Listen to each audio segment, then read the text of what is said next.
Hello friends, कैसे हो सब लोग। आई होप सब लोग अच्छे होंगे, बेहतर होंगे और स्वस्थ होंगे। स्वागत है आपका fairs club learn to lead में। Good afternoon and today we will discuss very important current affairs of 15th ऑफ मार्च 2022। तो आप यहाँ पे दो बेस्ट इमेजेस देख रहे हो जिसमें से हम बहुत ही इंपॉर्टेंट करंट अफेयर डिस्कस करने वाले हैं, तो वीडियो को बिल्कुल लास्ट तक जो है वो आपने जरूर देखना है। तो स्टार्ट करते हैं 15 मार्च 2022 के बहुत इंपॉर्टेंट करंट अफेयर। लेकिन उससे पहले सारे बच्चों से रिक्वेस्ट है कि जितने भी वीडियो को देख रहे हैं, वीडियो को लाइक करें, शेयर करें मैक्सिमम टू मैक्सिमम, और चैनल को अभी के अभी सब्सक्राइब कर लें और टेलीग्राम ग्रुप को आप डिस्क्रिप्शन बॉक्स से ज्वाइन कर लें ताकि हर तरह की इंपॉर्टेंट नोटिफिकेशन आप तक पहुंच सके। तो पहला क्वेश्चन है, India first world peace centre, पूरे विश्व का शांति सेंटर मतलब विश्व शांति सेंटर जो है वो कहाँ पे बनाया जा रहा है। इंडिया का पहला विश्व शांति सेंटर होगा ये, और ये बनाया जा रहा है हरियाणा स्टेट में। तो आंसर क्या होगा इसका, गुरुग्राम होगा। तो बी आंसर है। और साथ ही साथ ये सेंटर जो है वो शांति को और आप कह सकते हो हार्मनी को पूरा का पूरा प्रमोट करेगा। पूरे वर्ल्ड के अंदर की जितनी भी चीजें बनी हुई हैं सबकी हमने रिस्पेक्ट करनी है। तो इंडिया का फर्स्ट वर्ल्ड पीस सेंटर जो है वो गुरुग्राम में बनाया जाएगा। और इसको कौन सी ऑर्गेनाइजेशन बना रही है, ऑर्गेनाइजेशन का नाम है अहिंसा विश्व भारती, जो कि एक जैन थीम बेस्ड जो है वो ऑर्गेनाइजेशन है। मतलब जैन लिटरेचर को, जैन की जो बातें हैं, जैन रिलीजन का जो जैनिज्म का सिद्धांत है उसके बारे में जो है वो आगे बढ़ाती हैं उन चीज़ों को। तो वो ऑर्गेनाइजेशन जो है इस वर्ल्ड पीस सेंटर का उद्घाटन या उसकी शुरुआत जो है वो करेंगी। और ऑर्गेनाइजेशन अलग अलग तरह के प्रोग्राम करेगी जिसमें पीस एजुकेशन, जिसमें शांति के बारे में बताया जाएगा कि किस तरह से आप अपने मन को कंट्रोल कर सकते हो, और पुरानी चीज़ों के बारे में नॉलेज दी जाएगी, खास करके स्टूडेंट्स को, टीचर्स को, यूथ जो हमारा है, औरतों को, डॉक्टर्स को, इंजीनियर्स को। और आजकल की चीज़ें जो हैं वो उनको पुरानी चीज़ों के साथ रिलेट करके पढ़ाया जाएगा। और कई पर्सनैलिटी डेवलपमेंट बेस्ड जो है वो प्रोग्राम करवाए जाएंगे यूथ को, खास करके वुमेन को एम्पावर किस तरह से करना है उसके बारे में बताया जाएगा। और साथ में जो संस्कार बच्चों को प्रोवाइड करने हैं वो सारी चीज़ें, meditation, yoga, Indian culture, Jain lifestyle, ये सारी चीज़ें जो है वो उनको बताई जाएंगी। तो इस ऑर्गेनाइजेशन के लिए जो पूरी की पूरी जगह है वो हरियाणा गवर्नमेंट की तरफ से दी गई है, और 25,000 स्क्वायर फीट एरिया के ऊपर जो है ये पूरी की पूरी कंस्ट्रक्शन होगी, जो 2 साल के अंदर कंप्लीट की जाएगी। तो आपने याद रखना है, विश्व शांति सेंटर जो है वो एक बनाया जाएगा गुरुग्राम के अंदर, और उसको एक ऑर्गेनाइजेशन है जो बना रही है अहिंसा विश्व भारती, जो कि जैन लिटरेचर, जैन लाइफस्टाइल के बारे में लोगों को बताएगी। और इसके फाउंडर कौन है, डॉक्टर लोकेश मुनि। अगर आप याद रखना चाहते हैं रख सकते हैं, डॉक्टर लोकेश मुनि, जिनको यूनाइटेड नेशन की तरफ से एम्बेसडर ऑफ पीस अवार्ड दिया गया था 2014 में, वो इसके फाउंडर हैं। और इसका हेडक्वार्टर कहाँ पे है, न्यू दिल्ली।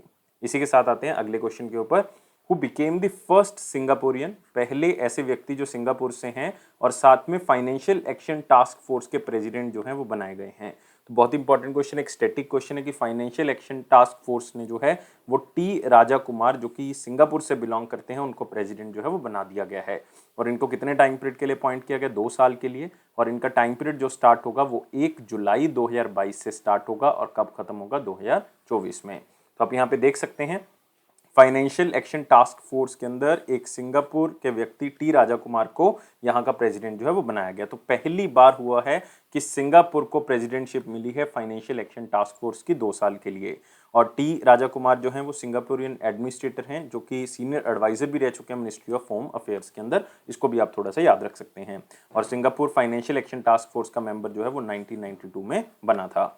और financial action task force organization दोस्तों बहुत इंपॉर्टेंट है, क्योंकि ये एक तरह से इंटर गवर्नमेंटल ऑर्गेनाइजेशन है जिसको G7 कंट्रीज की तरफ से बनाया गया था, जिसमें आप कह सकते हो कनाडा है, फ्रांस है, इटली है, जर्मनी है, जापान है, इसमें यूनाइटेड किंगडम है, यूएसए है, और साथ में यूरोपियन यूनियन भी है।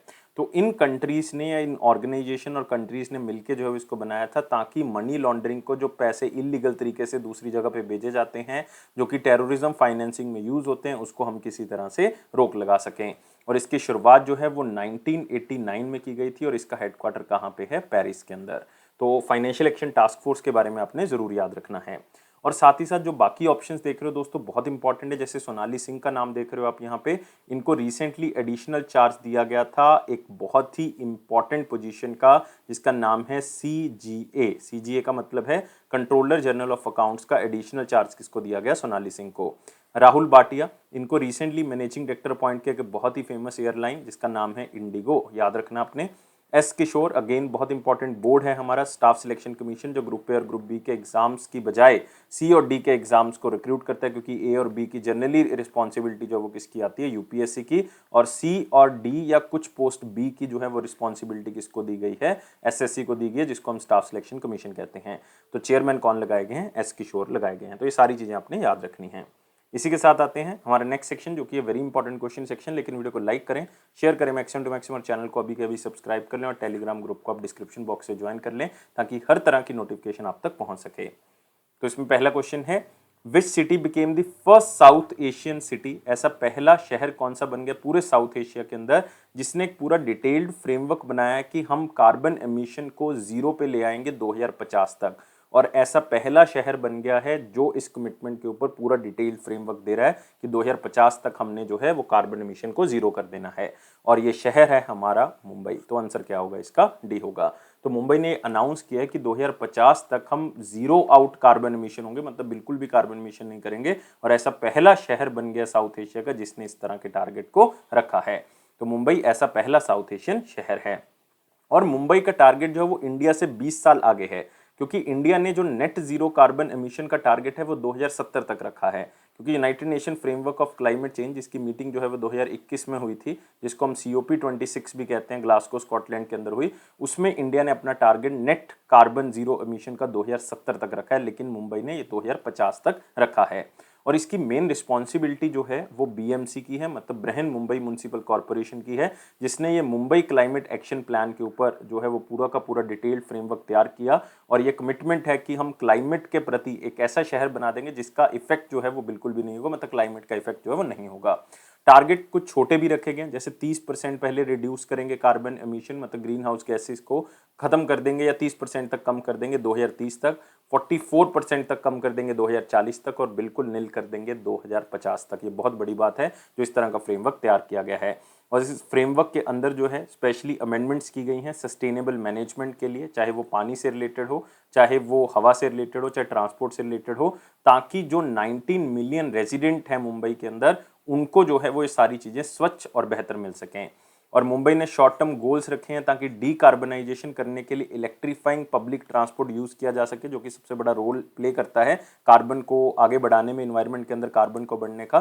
तो ये 2100 इलेक्ट्रिक बसेस जो हैं वो लेके आएंगे 2023 तक, जिसमें बहुत ज़्यादा पैसा ज़रूर खर्च होगा। 1.7 बिलियन USD जो है वो क्या किए जाएंगे, खर्च किए जाएंगे, क्योंकि एनर्जी सेक्टर को मैनेज करना ज़रूरी है, क्योंकि एनर्जी सेक्टर जो है वो 72% टोटल एमिशन करता है मुंबई के अंदर, जिसमें कार्बन कंटेंट जो बहुत ज़्यादा होता है। तो मुंबई और भी चीज़ें टारगेट कर रहा है, जैसे फ्लड रेजिलियंट ड्रेनेज जो है वो बनाया जाए, ताकि अगर कल को बहुत ज़्यादा बारिश हो जाती है तब भी जो है वहाँ पे पानी खड़ा ना रह सके, पानी को बचाने का तरीका जो है वो ढूंढा जा सके, वाटर कंजर्वेशन के ऊपर हम फोकस कर सकें। यह है दोस्तों मुंबई महाराष्ट्र। महाराष्ट्र के बारे में याद रखना है, चीफ मिनिस्टर जो हैं वो उद्धव ठाकरे जी हैं, और यहाँ के गवर्नर हैं भगत सिंह कोश्यारी जी। याद रखोगे नाम, भगत सिंह कोश्यारी जी। और यहाँ पे आपको बहुत फेमस नेशनल पार्क मिल जाएंगे, जैसे कि आपको नवेगांव नेशनल पार्क मिल जाएगा, यहीं पे आपको तदोबा नेशनल पार्क मिल जाएगा, यहीं पे संजय गांधी नेशनल पार्क मिल जाएगा, जिसको यहाँ पे बोरीवली नेशनल पार्क कहा जाता है, यहीं पे गुगामल नेशनल पार्क मिलेगा, यहीं पे चंदोली नेशनल पार्क मिल जाएगा। ये सारे के सारे नेशनल पार्क आपको महाराष्ट्र में मिलेंगे। इसी के साथ आते हैं अगले क्वेश्चन के ऊपर, who is the managing director and CEO of Bajaj alliance general insurance. कौन है उनके मैनेजिंग डायरेक्टर और CEO जिनका रिसेंटली 5 साल जो है वो टाइम पीरियड बढ़ा दिया गया है, उनको एक्सटेंशन मिल गई है। तो अगर आपको पता है कि आजकल बजाज अलायंस जनरल इंश्योरेंस के MD और CEO तापन सिंघल हैं, तो आंसर बिल्कुल सही होगा। तो आंसर क्या है इसका, बी होगा। और इनका टाइम पीरियड जो है वो ये 31 मार्च को खत्म हो रहा था, तो 1 अप्रैल 2022 से इनको फिर से जो है वो 5 साल की एक्सटेंशन मिल जाएगी। तो ये ऐसे पहले MD और CEO हैं बजाज अलायंस जनरल इंश्योरेंस के, जो लगातार आप कह सकते हो 2 बार एक्सटेंड हो चुका है इनका टाइम पीरियड, और ये 10 साल हो गए सर्व करते हुए ऐसे MD एंड CEO, क्योंकि 2012 में इनको MD और CEO बनाया गया था बजाज अलायंस जनरल इंश्योरेंस का। और बजाज अलायंस जनरल इंश्योरेंस का हेडक्वार्टर कहाँ पे है, पुणे महाराष्ट्र। तो आप देख सकते हो यहाँ पे तापन सिंघल, इनको मैनेजिंग डायरेक्टर और CEO तो है ही हैं ऑलरेडी बजाज अलायंस के, तो 5 साल का टाइम पीरियड एक्सटेंड कर दिया गया है। लेकिन बाकी जो अपॉइंटमेंट्स देख रहे हो बहुत इंपॉर्टेंट है, जैसे देवाशीष मित्रा का आप नाम देख रहे हो, ये रिसेंटली प्रेसिडेंट बनाए गए दोस्तों ICAI के, इसका मतलब है institute of chartered accounts of India के प्रेसिडेंट हैं देवाशीष मित्रा। विनीत जोशी बहुत इंपॉर्टेंट अपॉइंटमेंट है, क्योंकि ये चेयरमैन बनाए गए एक बहुत ही इंपॉर्टेंट बोर्ड जिसको हम कहते हैं CBSE बोर्ड, मतलब central board of secondary education. Rakesh Sharma फिर से एक इंपॉर्टेंट अपॉइंटमेंट है, मैनेजिंग डायरेक्टर और सीईओ बनाए गए हैं कौन से बैंक के, आईडीबीआई बैंक के। तो सारी की सारी अपॉइंटमेंट्स जो हैं वो बहुत इंपॉर्टेंट हैं। इसी के साथ आते हैं अगले क्वेश्चन के ऊपर, किसको ब्रांड एम्बेसडर बनाया गया, माई 11 सर्कल का, बहुत ही इंपॉर्टेंट अपॉइंटमेंट। और ब्रांड एम्बेसडर माई 11 सर्कल का बनाया गया है शुभम गिल को और साथ में ऋतुराज गायकवाड़ को। तो आंसर यहाँ से क्लियर है, क्या होगा, बोथ ए एंड सी। और ये जो माई 11 सर्कल है दोस्तों, ये गेम्स 24x7 का एक प्लेटफॉर्म है, क्योंकि ये बहुत से प्लेटफॉर्म चलाते हैं, जैसे कैरम चलाते हैं, जैसे ये रम्मी सर्कल चलाते हैं, वैसे एक माई 11 सर्कल है जिसमें आप 11 प्लेयर्स अपनी टीम के अंदर चुनोगे। तो ये फैंटेसी गेम प्लेटफॉर्म को आगे बढ़ाने के लिए जो किया गया है। तो शुभम गिल भी और ऋतुराज गायकवाड़ भी जो है पूरा का पूरा मल्टीमीडिया कैंपेन के थ्रू इस माई 11 सर्कल को प्रमोट करेंगे। वो टीवी के through, digital and social media platform के थ्रू जो है इसको प्रमोट किया जाएगा। तो आप देख सकते हैं शुभम गिल और ऋतुराज गायकवाड़ को ब्रांड एम्बेसडर जो है वो बनाया गया है। और माई 11 सर्कल के बारे में खास तौर से याद रखोगे कि जो नई आईपीएल टीम जो है लखनऊ सुपर जायंट्स, उसके टाइटल स्पॉन्सर भी जो है वो माई 11 सर्कल को ही बनाया गया है। और रिसेंटली गेम्स 24x7 ने जो है, जो उनका रम्मी सर्कल प्लेटफॉर्म है, उसके ब्रांड एम्बेसडर भी रिसेंटली जनवरी 2022 में ऋतिक रोशन को बनाया गया। शायद आपने ऐड जो है वो देखी होगी, तो ऋतिक रोशन जो है उसके ब्रांड एम्बेसडर बनाए गए हैं। तो याद रखोगे, अगर माई 11 सर्कल का पूछें तो शुभम गिल और ऋतुराज गायकवाड़, और अगर रम्मी सर्कल का पूछें तो आंसर क्या होगा, ऋतिक रोशन होगा। इसी के साथ आते हैं अगले क्वेश्चन के ऊपर, कौन सी स्टेट और यूनियन टेरिटरी ने एक ऑनलाइन प्लेटफॉर्म लॉन्च किया जिसका नाम है माई इलेक्ट्रिक व्हीकल पोर्टल, और उसके ऊपर जाके आप इलेक्ट्रिक व्हीकल्स को परचेज या रजिस्ट्रेशन जो है वो कर सकते हो। लेकिन सारे इलेक्ट्रिक व्हीकल्स की बात नहीं कर रहे, सिर्फ इलेक्ट्रिक ऑटोज की बात कर रहे हैं। बहुत इंपॉर्टेंट है कि सारे इलेक्ट्रिक व्हीकल्स की अभी बात नहीं हो रही है। तो एक स्पेशली ऑटोज के लिए एक माई इलेक्ट्रिक व्हीकल पोर्टल जो है वो लॉन्च किया गया, और ये किया गया है दिल्ली गवर्नमेंट की तरफ से। तो आंसर क्या होगा, ए होगा। तो देख सकते हो दिल्ली गवर्नमेंट ने लॉन्च किया portal for purchasing and registering E autos. तो दिल्ली इलेक्ट्रिक व्हीकल पॉलिसी के अंदर एक स्पेशल जो है वो इंटरेस्ट सबवेंशन स्कीम दी गई है कि इंटरेस्ट जो है वो स्टेट गवर्नमेंट जो मतलब दिल्ली जो है वो पे करेगा। तो 5% इंटरेस्टेड सबवेंशन है इसमें प्रोवाइड की जाती है। अगर आप कोई ई ऑटो खरीदते हो तो ऑटो वाले को 5% इंटरेस्ट जो है वो नहीं देना पड़ेगा। अगर वो लोन 8% पे देता है तो 5% सरकार पे करेगी और 3% उसको देना पड़ेगा।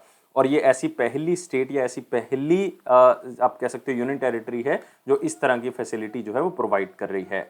और जितने भी यूजर्स हैं वो दिल्ली ट्रांसपोर्ट डिपार्टमेंट की जो वेबसाइट है वहां पे जाएं, तो वहां से आपको ये इलेक्ट्रिक व्हीकल पोर्टल जो है वो मिल जाएगा। तो माई इलेक्ट्रिक व्हीकल पोर्टल जो है वो एक कनेक्टिविटी प्रोवाइड करता है खास करके वो लोगों के लिए जो इलेक्ट्रिक व्हीकल्स को खरीदना चाहते हैं, अभी स्पेशली ई ऑटोज को खरीदना चाहते हैं, और इंटरेस्ट सबवेंशन जो लोन्स के ऊपर आपको सरकार दे रही है उसका फायदा उठाना चाहते हैं। तो ये पोर्टल जो है वो लेटर ऑफ इंटेंट होल्डर्स को कहता है कि आप ई ऑटोज को परचेज कर सकते हो और साथ में आपको इंसेंटिव जो है वो सरकार की तरफ से दिया जाएगा। तो फिलहाल ऑलमोस्ट 4300 लेटर ऑफ इंटेंट्स जो हैं वो ई ऑटोज के लिए जारी कर दिए गए हैं। इतने लोगों को ई ऑटोज के लिए परमिशन मिल गई है और इसमें से 33% रिजर्वेशन है स्पेशली किसके लिए, वुमेन के लिए। और दिल्ली गवर्नमेंट और भी प्लान कर रही है कि आगे जाके हम ये interest subvention scheme only autos के लिए नहीं, हम ई रिक्शास के लिए भी अप्लाई कर देंगे, ई कार्ट्स के लिए भी अप्लाई कर देंगे, इलेक्ट्रिक गुड्स व्हीकल्स के लिए अप्लाई कर देंगे। तो धीरे धीरे करके आप देखोगे जो भी पोल्यूशन नहीं कर रहा उसके लिए इंटरेस्ट सबवेंशन स्कीम जो है वो स्टार्ट कर दी जाएगी। तो याद रखना ये 5% का जो है वो इसमें दिया गया है। अगले क्वेश्चन के ऊपर आते हैं, who has joined hands with Indian bullion and jewellers association to launch domestic bullion spot exchange. तो सबसे पहले आपको पता होना चाहिए कि ये बुलियन स्पॉट एक्सचेंज क्या होती है। बुलियन स्पॉट एक्सचेंज का मतलब होता है जहां पे आप सीधा जाके सेल और परचेज कर सकते हो प्रीशियस मेटल्स की, जैसे कि गोल्ड, सिल्वर, इनको आप सीधा ही वहां पे जाके परचेज कर सकते हो। 2 दिन के अंदर अंदर जो है वो गोल्ड जो है वो डिलीवर हो जाता है और कैश जो है वो सेलर के पास चला जाता है। और गोल्ड जो है वो आप ऑनलाइन फॉर्म में भी जो है वो यहाँ से खरीद सकते हैं। और ये टाई अप किया है नेशनल स्टॉक एक्सचेंज ने। तो आंसर क्या होगा, ए होगा। तो नेशनल स्टॉक एक्सचेंज, और आप कह सकते हैं साथ में ऑर्गेनाइजेशन जिसका नाम क्या है हमारे पास, इसका नाम है Indian bullion and jewellers association. उन्होंने टाई अप किया है और साथ में एक डोमेस्टिक बुलियन स्पॉट एक्सचेंज बनाई जाएगी जिसमें जितने भी लोग इंडिया के अंदर हैं वो गोल्ड को वहां पे खरीद सकते हैं या कोई भी प्रीशियस मेटल को खरीद सकते हैं और वहीं पे जो है वो सेल भी कर सकते हैं। तो ये बायर्स हो गए, सेलर्स हो गए, या बिजनेस टू बिजनेस जो सेगमेंट्स है वो भी आपस में यहाँ पे कनेक्ट हो सकते हैं। ये पहली बार हुआ है कि एक डोमेस्टिक बुलियन स्पॉट एक्सचेंज जो है बनाई जा रही है, सेबी के अंडर इसको बनाया जा रहा है, securities and exchange board of India. और इसमें इंडस्ट्री प्लेयर्स को कहा जा रहा है कि स्पॉट मार्केट बुलियन ट्रांजेक्शन जो है वो इजीली कर सकते हो उसमें आपको ट्रांसपेरेंसी मिलेगी, क्योंकि कितना गोल्ड खरीदा है वो आप 2 नंबर से नहीं खरीद सकते, तो ऑनलाइन पोर्टल पे जो है वो खरीद सकते हो। और साथ में बिजनेस टू बिजनेस जो नीड्स हैं गोल्ड को परचेज करने की या प्रीशियस मेटल्स को, वो भी यहाँ पे पूरी हो सकती हैं। तो एक तरह से अपॉर्चुनिटी प्रोवाइड करता है इन्वेस्टर्स को, क्योंकि आप इन्वेस्ट कर सकते हो गोल्ड में, ऑनलाइन गोल्ड को खरीद सकते हो, और कंज्यूमर्स को, क्योंकि आपस में आप यहाँ पे डायरेक्टली इकट्ठा हो सकते हो, मतलब यहाँ पे सेलर्स भी होंगे, यहाँ पे बायर्स भी होंगे, और आपको पता लग जाएगा कितना गोल्ड या क्या प्राइस है। कंपटीशन मार्केट में होगा तो आपको बहुत ही अच्छी क्वालिटी में गोल्ड जो है वो यहाँ पे मिलेगा। तो आपने याद रखना है। और इंडिया जो है वो सेकंड लार्जेस्ट कंज्यूमर है दोस्तों गोल्ड का, ये भी आपने याद रखना है। और नेशनल स्टॉक एक्सचेंज के बारे में याद रखें, 1992 में इसको बनाया गया। मैनेजिंग डायरेक्टर एंड सीईओ जो है वो विक्रम लिमाय हैं, बहुत इंपॉर्टेंट है विक्रम लिमाय। और इसका हेडक्वार्टर कहाँ पे है? मुंबई के अंदर। इसी के साथ आते हैं अगले क्वेश्चन के ऊपर। इंडिया और कौन सी कंट्री ने एक एग्रीमेंट किया है, ज्वाइंट वेंचर जो है वो बनाएंगे 100 मेगावाट सोलर पावर प्लांट का। और ये 100 मेगावाट सोलर पावर प्लांट जो है वो त्रिंकामोले में लगाया जाएगा। त्रिंकामोले जो है वो कहाँ पे है दोस्तों? श्रीलंका में। तो आंसर यहाँ से क्या होगा? सी होगा। तो इंडिया और श्रीलंका ने एक ज्वाइंट वेंचर और शेयर होल्डिंग एग्रीमेंट जो है वो साइन किया है, जिसमें वो 100 मेगावाट का एक सोलर पावर प्लांट जो है वो लगाएंगे, जो कि उनका ईस्टर्न पोस्ट आप कह सकते हो डिस्ट्रिक्ट एरिया है, जिसको कहा जाता है त्रिंकामोले, श्रीलंका के अंदर। तो वहां पे इसको लगाया जाएगा, और ये स्ट्रेटेजिक इंडियन ओशन रीजन है जहां पे इसको लगाया जा रहा है। और ये बहुत इंपॉर्टेंट है, क्योंकि इससे क्या होगा कि दोनों कंट्रीज के बीच में जो रिन्यूएबल एनर्जी सेक्टर से लेके कॉपरेशन है वो और मजबूत होगी, और बाइलेटरल रिलेशन भी जो है वो और मजबूत होंगे। और इंडिया वैसे भी श्रीलंका की बहुत ज़्यादा जो है वो हेल्प कर रहा है, क्योंकि श्रीलंका के अंदर स्वीयर डॉलर शॉर्टेज चल रही है, उनके पास फॉरेन एक्सचेंज नहीं है, और साथ में उनका जो ऑलरेडी डेट है वो बहुत ज़्यादा बढ़ रहा है। तो उनको खतरा है कि वो कहीं सॉवरेन डेट डिफॉल्ट में ना जाएं, कहीं कोई भी कंट्री उनको पैसा ना दे या कोई भी इंटरनेशनल ऑर्गेनाइजेशन उनको पैसा ना दे। तो इसलिए इंडिया और श्रीलंका जो है एक लाइन ऑफ क्रेडिट साइन करे, जिसमें इंडिया 1 बिलियन यूएस डॉलर जो है वो उनको प्रोवाइड करेगा, ताकि श्रीलंका जो है वो एसेंशियल कमोडिटीज, मेडिकल ड्रग्स जो है वो इंडिया से ले सके। तो ये बहुत बड़ी बात है कि इस तरह की हेल्प जो है वो इंडिया कर रहा है अपनी नेबरहुड पॉलिसी के थ्रू। और इंडिया ऑलरेडी श्रीलंका को 100 मिलियन डॉलर जो है वो लाइन ऑफ क्रेडिट प्रोवाइड कर चुका है, ताकि सोलर पावर प्रोजेक्ट्स जो हैं वो ज़्यादा से ज़्यादा बनाए जा सके, और ये लोन 2021 में दिया गया था। तो ये कंट्री है दोस्तों श्रीलंका, और एक आइलैंड नेशन त्रिंकामोले में जो है सोलर पावर प्लांट लगाया जाएगा। 100 मेगावाट का ये सोलर पावर प्लांट होगा। एक बुक रिलीज की गई है, pastoral breeds of India. Pastoral breeds of India, जो पशुओं को पालते हैं, चराते हैं इधर उधर जाके, तो उनको कहते हैं pastoral community, pastoral breeds of India. ये बुक रिलीज की है जो union minister of fishery, animal husbandry और डेयरी हैं, परसोत्तम रुपाला जी, उन्होंने इस बुक को रिलीज किया है। एक इवेंट था, एक प्रोग्राम था, वहां पे इसको रिलीज किया गया, और प्रोग्राम का नाम था सौराष्ट्र मलधारी सम्मेलन।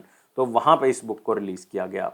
तो इस इवेंट के अंदर स्पेशली उन्होंने ये बताया है कि जो थ्रेटेंड स्पीशीज़ हैं, जो खास करके ब्रीड्स हैं, जो पशु हैं जो थ्रेटेंड हैं, जिनकी जनसंख्या कम हो रही है, उनको कंजर्व, उनको बचा के रखना ज़रूरी है, जिसमें से एक ब्रीड है हलारी ब्रीड ऑफ डोंकी। तो ये बहुत इंपॉर्टेंट हो जाता है, क्योंकि हलारी ब्रीड जो है वो इंपॉर्टेंट एक पशुपालन एक्टिविटी है सेमी एरिड एरिया के अंदर, सौराष्ट्र के अंदर, खास करके जामनगर एरिया में और द्वारका डिस्ट्रिक्ट में गुजरात के अंदर। तो वहाँ पे इस जो डोंकी की स्पीशीज़ है, हलहरी ब्रीड है, जो उसको पशुपालन के लिए यूज़ किया जाता है।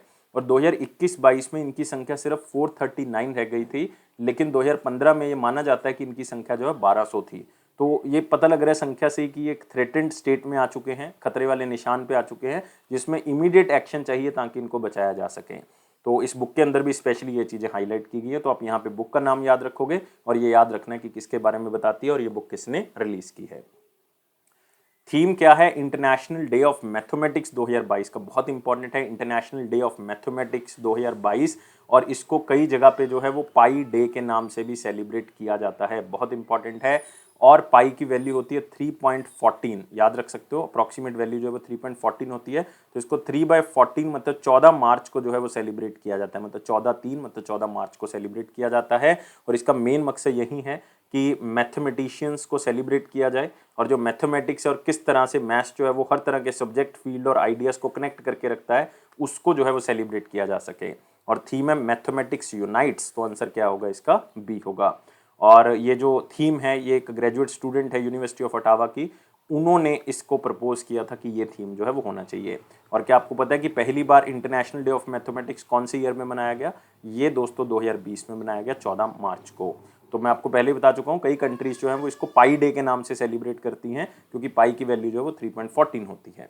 तो इसलिए आप याद रख सकते हो पाई डे के नाम से भी सेलिब्रेट किया जाता है और इंटरनेशनल डे ऑफ मैथमेटिक्स के नाम से भी इसको सेलिब्रेट किया जाता है। अगले क्वेश्चन के ऊपर आएंगे। गवर्नमेंट ने एक चैलेंज लॉन्च किया, स्टार्टअप चैलेंज है, जिसका नाम है India water pitch pilot scale startup challenge, और इसको लॉन्च किया है union minister of housing and urban affairs Hardeep Singh Puri ji ने। तो यहाँ पे आप उनका चेहरा देख सकते हैं, और ये माई गवर्नमेंट प्लेटफॉर्म के ऊपर जो है वो इसको लॉन्च किया गया है under the Atal mission for rejuvenation and urban transformation 2.0, मतलब अमरूत मिशन 2.0 के तहत इसको लॉन्च किया गया। मकसद क्या है कि अर्बन वाटर सेक्टर के अंदर जो चैलेंजेस हैं उनको दूर किया जा सके, जो स्टार्टअप्स हैं वो अपने आइडियाज बताएंगे। तो ये Atal mission for rejuvenation and urban transformation 2.0 के अंदर लॉन्च किया गया। मैं आपको बताऊंगा क्या है ये, और ये मेगा इनिशिएटिव है ताकि स्टार्टअप्स को और पुश किया जा सके, ताकि वाटर सेक्टर के अंदर जो है वो नई इनोवेशन आ सके, नए आइडियाज दे सकें। तो 100 पोटेंशियल एंटरप्रेन्योर्स को आगे बढ़ाया जाएगा, उनके इनोवेटिव सॉल्यूशंस को एक नए बिजनेस में कन्वर्ट करने के लिए हेल्प जो है वो सरकार करेगी। और जो चैंपियंस चुने जाएंगे उसमें उनको 20 लाख रुपए की राशि दी जाएगी, 3 किस्तों में, 5 लाख, 7 लाख और 8 लाख की किस्तों में ये पैसे उनको दिए जाएंगे, ताकि उनके आइडियाज को बिजनेस में कन्वर्ट किया जा सके। और आपने समझना है सबसे पहले Atal mission for rejuvenation and urban transformation 2.0 को। तो इसका 2.0 वर्जन जो है वो 2021 में लॉन्च किया गया था, 1 अक्टूबर को, गांधी जी के बर्थडे के एक दिन पहले, और प्राइम मिनिस्टर मोदी जी ने इसको लॉन्च किया था, और इसके लिए 2.77 लाख करोड़ रुपीस रखे गए थे। और इसका मेन मकसद है सेल्फ रिलायंट इंडिया बनाना, आत्मनिर्भर भारत बनाना, जहाँ की जो शहर हैं उनको वाटर सिक्योर, मतलब पानी की कोई समस्या ना आए, और साथ में वाटर टैप कनेक्शन जो है वो सारे घरों में हमने प्रोवाइड कर देना है। इस लक्ष्य के साथ जो है इसकी शुरुआत की गई थी। और इस स्कीम के तहत जो है वो वाटर सिक्योरिटी तो प्रोवाइड करेंगे, साथ में ट्रांसपोर्टेशन कॉस्ट जो है वो कम करनी है, ग्राउंड वाटर कंटेमिनेशन जो है वो कम करना है, और वाटर यूटिलाइजेशन कैपेसिटी जो है वो बढ़ानी है। तो ये सारी चीज़ों के साथ जो है वो इस मिशन की शुरुआत जो है वो की गई थी। तो याद रखना है स्टार्टअप चैलेंज जो है वो अर्बन वाटर सेक्टर को ठीक करने के लिए, उनके जो चैलेंजेस हैं उनको दूर करने के लिए किए गए हैं। इसी के साथ आते हैं अगला सेक्शन, जो कि है इंपॉर्टेंट क्वेश्चन सेक्शन। लेकिन उससे पहले वीडियो को लाइक करना है, शेयर करें मैक्सिमम टू मैक्सिमम, और चैनल को अभी के अभी सब्सक्राइब कर लें, और टेलीग्राम ग्रुप को आप डिस्क्रिप्शन बॉक्स से ज्वाइन कर सकते हैं, ताकि हर तरह की नोटिफिकेशन आपको मिल सके। क्वेश्चन है, international day of action for reverse 14 मार्च 2022 को मनाया गया। फिर से एक दिन आ चुका है। इसका मेन मकसद है कि रिवर्स की इंपॉर्टेंस क्या है, वैल्यू क्या है, उसके बारे में लोगों को बताना। इस दिन को पहले जाना जाता था international day of action against dams for reverse water and life. इस दिन को इस नाम से जाना जाता था। और जो 2022 का international day of action for reverse है, ये रिवर्स की इंपॉर्टेंस बताता है बायोडाइवर्सिटी के अंदर, पूरे बायोडाइवर्सिटी के अंदर क्या है। तो 14 मार्च 2022 जो है वैसे भी 25th एनिवर्सरी है international day of action for reverse, मतलब एक तरह की सिल्वर जुबली है। नेक्स्ट आते हैं वन लाइनर इंपॉर्टेंट पॉइंट्स के ऊपर, जिसमें पहला है कि टूरिज्म मिनिस्टर जो जी किशन रेड्डी है, उन्होंने एक डिजिटल प्लेटफॉर्म लॉन्च किया जिसका नाम है ई मार्केट प्लेस। ये ई मार्केट प्लेस जो है वो इनक्रेडिबल इंडिया टूरिस्ट गाइड्स के लिए खास करके लॉन्च किया है, या फैसिलिटेटर्स के लिए लॉन्च किया है, ताकि एक वेब या मोबाइल एप्लीकेशन बेस्ड इंटरेक्शन जो है वो हो सके, जिसके अंदर जो है वो टूरिस्ट हैं या जो गाइड्स हैं वो आपस में क्या कर सकते हैं, इंटरेक्ट कर सकते हैं। नेक्स्ट, फाइनेंस मिनिस्टर जो वेस्ट बंगाल के हैं, जिनका नाम है चंद्रिमा भट्टाचार्य, उन्होंने बंगाल का बजट पेश किया है। 3.21 लाख करोड़ का ये बजट पेश किया है फाइनेंशियल ईयर 23 के लिए।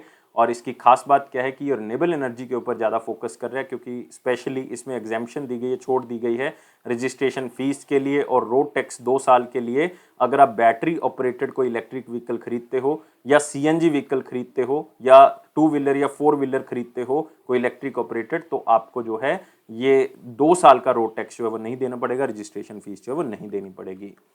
Next, American Swedish pole vaulter Duplantis ने जो है वो एक नया रिकॉर्ड जो है वो बना लिया है। 6.19 मीटर का बेलग्रेड के अंदर जो है वो एक मुकाबला हो रहा था, इंडोर मीटिंग 2022 जो है वो सर्बिया के अंदर हो रहा था, बेलग्रेड के अंदर। तो वहां पे ये रिकॉर्ड जो है वो बनाया गया। तो इससे पहले भी ये रिकॉर्ड इन्हीं के नाम था, इन्होंने अपना ही रिकॉर्ड जो है वो तोड़ा है। तो डुप्लेंटिस जो है वो गोल्ड मेडल भी जीत चुके हैं टोक्यो ओलंपिक्स के अंदर 2020 में पोल वॉल्ट इवेंट के अंदर ही। तब उन्होंने 6.02 मीटर का पोल वॉल्ट जो है वो इवेंट क्लियर किया था। लेकिन ये स्वीडन को रिप्रेजेंट करते हैं, ये बात याद रख सकते हो। डिपार्टमेंट ऑफ फार्मास्यूटिकल जो कि ministry of chemicals and fertilizers के अंडर आता है। तो फार्मा इंडस्ट्रीज को आगे बढ़ाने के लिए सरकार ने जो strengthening of pharmaceutical industry scheme है उसको और आगे बढ़ा दिया है। 2026 तक अब चलेगी, क्योंकि सारी स्कीम 2026 तक कर दी गई हैं। इसके लिए 500 करोड़ रुपया और रखा गया है, ताकि जो अभी की फार्मा क्लस्टर्स हैं जो micro small and medium enterprises हैं फार्मा सेक्टर के अंदर, उनकी प्रोडक्टिविटी को बढ़ाया जा सके, क्वालिटी और सस्टेनेबिलिटी को बढ़ाया जा सके और इंडिया को एक ग्लोबल लीडर बनाया जा सके फार्मास्यूटिकल इंडस्ट्री के अंदर। जो केरला के फाइनेंस मिनिस्टर हैं KN बालागोपाल, उन्होंने स्टेट बजट दिया फाइनेंशियल ईयर 23 के लिए। तो ये इंफॉर्मेशन या साथ में आप कह सकते हो इंफ्रास्ट्रक्चर सेक्टर को इंप्रूव करने के लिए, तो इंफॉर्मेशन टेक्नोलॉजी सेक्टर को बूस्ट करने के लिए बजट जो है वो मेन फोकस्ड है। World engineering day for sustainable development 4 मार्च 2022 को जो है वो ऑब्जर्व किया गया। तो इस दिन को स्पेशली यूनेस्को की तरफ से जो है वो सेलिब्रेट किया जाता है और इस दिन में इंजीनियर्स या इंजीनियरिंग के बारे में जो है उसको जो आगे रख के सेलिब्रेट किया जाता है। और हर साल ये 2020 से मनाया जा रहा है, मतलब पहली बार जो है वो 2020 में मनाया गया था। तो एक तरह की ये अपॉर्चुनिटी है इंजीनियर्स को हाईलाइट करने की या इंजीनियरिंग अचीवमेंट्स को हाईलाइट करने की, ताकि जो हमारा मॉडर्न वर्ल्ड है वो इंजीनियरिंग के बिना अधूरा है, ये लोगों को समझाया जा सके और किस तरह से इंजीनियरिंग और टेक्नोलॉजी जो है वो मॉडर्न लाइफ और सस्टेनेबल डेवलपमेंट के बीच में खड़ी हुई है और किस तरह से वो उसको आपस में जोड़ रही है। तो ये यूनेस्को की तरफ से दिन जो है वो मनाया जाता है। इसी के साथ आते हैं क्वेश्चन ऑफ द डे। 13 और 14 मार्च 2021 का क्वेश्चन क्या था? मुंबई स्टॉक एक्सचेंज कब स्थापित किया गया? तो सबको पता है कि ओल्डेस्ट स्टॉक एक्सचेंज पूरे एशिया का जो है वो मुंबई स्टॉक एक्सचेंज है और पूरे वर्ल्ड लेवल पे ये 10th ओल्डेस्ट जो है वो स्टॉक एक्सचेंज था और ये 1875 9 जुलाई को एग्जैक्ट डेट है, इस दिन जो है वो मनाया गया।